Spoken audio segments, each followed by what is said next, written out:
Bom, para falar sobre o impeachment de Dilma Rousseff e saber como fica, então, a configuração política do Brasil a partir de agora, a gente recebe aqui o especialista em direito eleitoral, Alberto Rolo. Muito obrigado pela sua presença, doutor Alberto. Boa tarde, Nola. Boa tarde, Lidiane. É sempre um prazer voltar aqui ao Link Record News. Bom, agora uma situação um pouco mais calma, aparentemente, doutor, mas hoje acordamos com a notícia de que José Eduardo Cardoso, ex-ministro e advogado de Dilma Rousseff, entrou com uma representação querendo contestar o resultado do impeachment. Como é que acontece esse processo? Realmente pode ser revertido? Quem analisa se isso pode acontecer? O que acontece a partir de agora? Então, Lidiane, como ontem foi um dia histórico, hoje esse é o assunto em discussão, a gente estava discutindo isso na faculdade agora, de manhã, não é?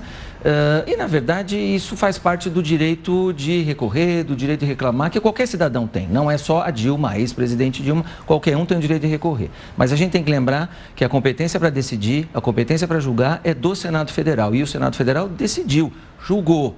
Então, me parece pouco provável que qualquer tipo de reclamação, qualquer tipo de recurso tenha guarida, tenha receptividade no STF. O STF existe neste processo e por isso é que o presidente do STF presidiu todo o processo, a gente acompanha ao longo desses dias, para garantir as formas, as formalidades, amplo direito de defesa, contraditório, todo mundo falou, todos os senadores, a defesa falou, a acusação falou, isso foi garantido pela presença do ministro Lewandowski lá. Então agora eu acho muito pouco provável, mas está dentro do direito de reclamar, muito pouco provável que o STF aceite qualquer tipo de argumentação que possa alterar aquilo que foi feito ontem. De qualquer forma, esse pedido, ele vai passar pela análise ali dos ministros do STF? Como é que acontece? Quem decide se ele vai ser discutido ou não? Não, qualquer cidadão tem o direito de ir no Poder Judiciário e reclamar que teve o seu direito ofendido. Então, a ex-presidente Dilma também tem esse direito, vai reclamar no STF porque o julgamento foi feito pelo Senado, então, e o impeachment passou pelo Congresso, a competência é do STF. Então, a petição vai ser recebida.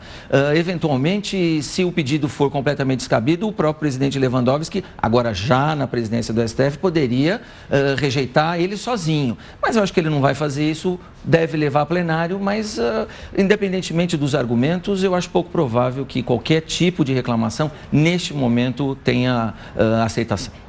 Doutor, muito se falou também dessa divisão na hora da votação do processo de impeachment, né? Agora votaram pelo afastamento de Dilma Rousseff, ela realmente foi afastada, e votaram também sobre a perda dos direitos políticos dela.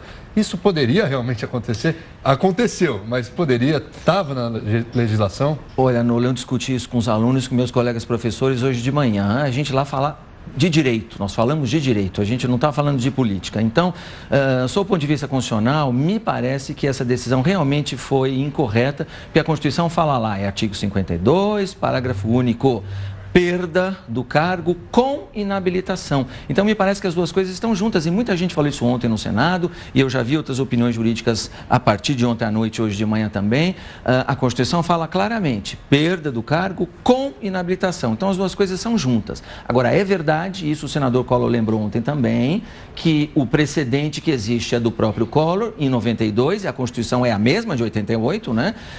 Que lá, de alguma maneira, já houve essa separação, que ele renunciou, portanto, não tinha mandato para perder, cargo para perder, e foi aplicada a inabilitação, então, de maneira separada. Então, o precedente, se a gente for basear no precedente, o precedente permitiu essa separação. Agora, é lógico, também tem gente que hoje de manhã está dizendo o seguinte, olha, o Senado errou nas duas vezes, errou lá atrás, quando separou com o Collor, e errou ontem também, quando permitiu essa separação em relação à ex-presidente Dilma. E agora, como é que fica a questão da oposição? A Aécio Neves disse ontem que iria entrar, inclusive, com uma representação contestando isso. Também é o mesmo caso, assim como o Dilma Rousseff entrou contestando o resultado do impeachment, eles têm o direito de entrar contestando essa inabilidade que não foi retirada. Ela fica capaz de ocupar cargos públicos e tudo mais. Eles têm o mesmo direito, podem também entrar com essa representação. Também podem reclamar e aí se o STF, então, qualquer um pode reclamar, qualquer um em termos, né? O ministro Celso de Mello ontem falou que tem que ter legitimação ativa, então, mais partidos, bancadas, essa oposição, antiga oposição, pode reclamar no STF, mas a gente vai ter que entender, o STF vai ter que entender que esse é um aspecto formal. Quer dizer, essa divisão, essas duas votações, na verdade, teriam sido feitas formalmente, teriam infringido esse parágrafo único da Constituição e, portanto, daria para anular essa segunda votação. Agora, o receio dessas oposições e dessas lideranças políticas hoje é que, se o STF abrir a porta para analisar este ponto da segunda votação, de repente o STF pode entender o seguinte: bom, já que nós estamos analisando esse ponto, então a gente pode analisar as reclamações e os pontos reclamados pela ex-presidente Dilma. Então, me parece, sob o ponto de vista de apaziguar os ânimos, né,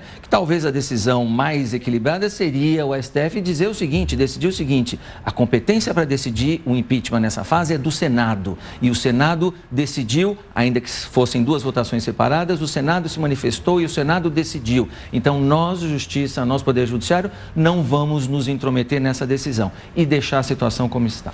Doutor, rapidamente, antes da gente ir para um intervalo, houve, então, foi aberto um precedente. Esse mês deve ser julgado também o ex-presidente da Câmara, Eduardo Cunha. Será que eles vão pedir também essa separação? A fofoca que circulou ontem era que isso foi feito também para abrir a porta para outros, né? Especificamente Eduardo Cunha, que seria o próximo da fila, mas os próximos. Esse é o perigo do direito, de alguma maneira, ser casuísta, né? Quer dizer, a gente julga de acordo com quem está na fila. E agora quem está na fila é o Eduardo Cunha. Doutor, mais uma vez, obrigado pela presença do senhor aqui no Link Record News. Agora a pergunta é a seguinte: a Dilma Rousseff está fora também do ficha limpa. Por quê? Então, isso também foi discutido ontem durante a sessão, ao longo da sessão. A lei da ficha limpa prevê expressamente a hipótese do chefe do executivo que for cassado, que perdeu o mandato, mas fala de governadores e de prefeitos. Não fala de presidente da República, que é a letra C da lei da ficha limpa. O telespectador pode consultar, vai ver lá a linha C, a letra C, fala governador e prefeito. Então, qualquer governador, qualquer prefeito que sofrer impeachment vai ficar inelegível por 8 anos. Mas aí é diferente, a Constituição fala em inabilitação, a lei da ficha limpa fala em inelegibilidade. São institutos jurídicos diferentes. E isso houve algum tipo de confusão ontem. Ouvi comentários, ouvi análises que talvez desse para enquadrar a situação da ex-presidente Dilma na letra E, que trata de crime. Ontem ela foi condenada por crime de responsabilidade. O Senado decidiu que ela cometeu crime de responsabilidade. Mas também na letra E, se a gente olhar, são 10 hipóteses da lei da ficha limpa, quando fala de crime, também não tem crime de responsabilidade de forma expressa. E aí eu vi uma outra análise jurídica. Mas talvez crime de responsabilidade fosse equivalente a crime contra a administração pública. Crime contra a administração pública está previsto na lei da ficha limpa. Mas aí eu acho que já é forçar a barra. O melhor para efeito de dar um castigo que a Constituição prevê para a presidente Dilma, ex-presidente Dilma, seria deixar a inabilitação, como diz a Constituição. E não agora querer forçar a barra da aplicação da lei da ficha limpa, porque eu acho que não tem fundamento legal para isso. Doutor Alberto, agora a questão da sucessão. Temos aí um vice-presidente, que agora é oficializado presidente, Michel Temer, que está na China, a caminho da China. Na ausência dele, quem fica ali no cargo de vice? Então, a Constituição estabelece essa ordem de sucessão, aqui é sucessão agora, né, porque é definitivo. Então, hoje o Brasil não tem mais vice-presidente. O Brasil tem um presidente, Michel Temer, o cargo de vice-presidente está vago. Então, na substituição, é o presidente da Câmara, Rodrigo Maia. Depois do presidente da Câmara, Rodrigo Maia, é o Renan Calheiros, presidente do Senado. Se o presidente do Senado, me parece que foi viajar para a China também, se não tivesse o Rodrigo Maia aqui, o próximo da linha seria o presidente do Supremo. Quer dizer, de repente, o ministro Lewandowski também poderia assumir a presidência da República. O mandato dele está terminando agora, já foi eleita a ministra, a próxima ministra, que vai ser presidente do Supremo. O próximo da fila é o presidente do Supremo. Bom, Rodrigo Maia sai da Câmara, então, para qualquer tipo de ação que seja necessária na presidência. Na presidência da Câmara, então, quem fica?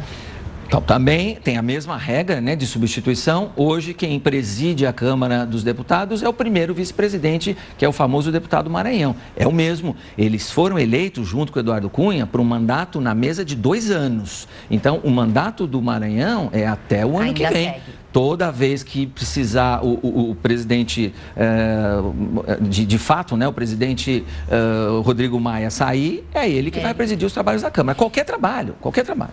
Doutor Alberto, eu aproveito aqui para enfatizar que nós estamos recebendo mensagens aqui pelo nosso WhatsApp. O Fábio e o Aldo enviam questionamentos. Como o nosso tempo é curto, o doutor Alberto volta na segunda edição do Link Record News para fazer uma outra análise desse panorama que nós temos aí de pós-impeachment e também responder as perguntas dos nossos telespectadores. Fábio e Aldo, continuem ligadinhos aqui na programação do Link Record News.